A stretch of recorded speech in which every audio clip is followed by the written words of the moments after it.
చలో సద్దుల బతుకమ్మ పండగైతే స్టార్ట్ అయిపోయింది మా ఇంట్లో. అందరికీ సద్దుల బతుకమ్మ శుభాకాంక్షలు. బతుకమ్మని పేర్చుకున్నాం కదా!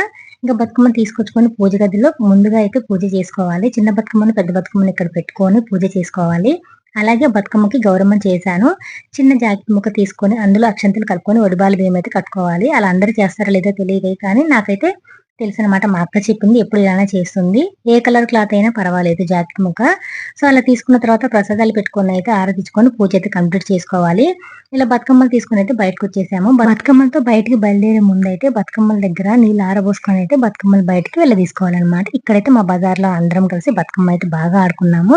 ఇక చలో నెక్స్ట్ అయితే మున్నేరు దగ్గరికి వెళ్ళిపోవాలనమాట. సో, మున్నేరు దగ్గరికెళ్తే అసల చూడండి ఎంత బావుందంటే, ఎంత హంగామా, ఎంత సందడి తిరణాల జాతరలా ఉందనమాట.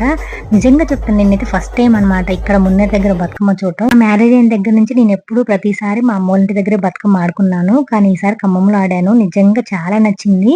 ఇంకిక్కడైతే బతుకమ్మని తీసుకొచ్చుకొని రండి ఇక్కడ పెట్టుకొని, ఇక్కడ గూడా పూజ చేసుకొని, కొబ్బరికాయ కొట్టుకొని, మన ఇంటి దగ్గర బతుకమ్మకి గౌరమ్మని చేసుకున్నాం కదా! ఆ గౌరమ్మని కొంచెం తీసుకోవాలి. తీసుకున్న తర్వాత ఇంక బతుకమ్మని నిమజ్జనం చేయాలనమాట. సో, ఇక్కడ చూడండి ఎంత బావుందో. అందరికి ఇలానే చేస్తున్నారనమాట. మనం వెళ్లి చేయడానికి లేదు. మొత్తం ఇక్కడ తాళ్ళు కట్టారనమాట. ఎందుకంటే చాలా డేంజర్ కదా! సో, అందుకే వాళ్ళే వేస్తారనమాట.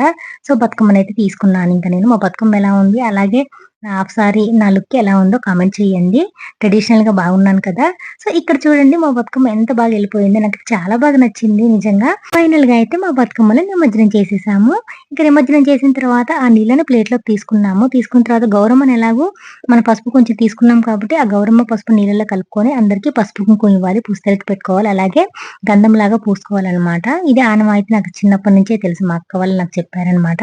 ఇంక తర్వాత ఏంటి నెక్స్ట్ ప్రసాదాలు ఇచ్చిపుచ్చుకోవాలి కాబట్టి అందరికైతే ప్రసాదాలు పెట్టుకున్నానిక్కడ.